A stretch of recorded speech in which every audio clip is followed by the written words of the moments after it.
digitally native protest, I would say. I'd actually say it's the first digitally native protest I've ever seen. And I was going to sort of discuss some of the history of the web, which is not terribly well known, despite it being very important.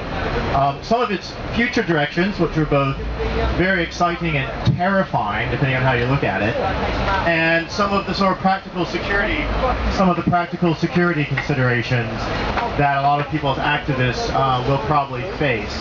So first, I'll give a little bit of background on myself. I'm Harry Halpin. I was involved in the Indie Media Network, which started around 98, 99, well 99 really, but we had sort of communication beforehand, and was involved in sort of anti-globalization movement. Now it's interesting, the anti-globalization movement, which most people probably forgot, was essentially based on mailing lists. So we didn't have Twitter, we didn't have Facebook, we didn't have all of these other things, but we did know for the first time, at least one of the reasons I got involved, was because I could have direct communication with, say, people in India, in Indonesia, and others where previously I could never have such kinds of communication.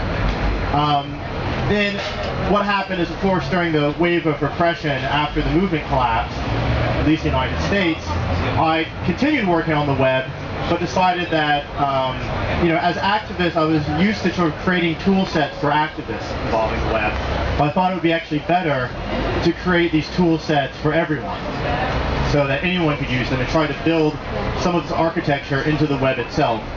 And that's where I met Tim Berners-Lee, who's the inventor of the web, who hired me, and I work for the World Web Consortium now, which is a sort of standards body or United Nations-esque thing for the web and the patent pool, among other things. So we work, things like HTML come from us.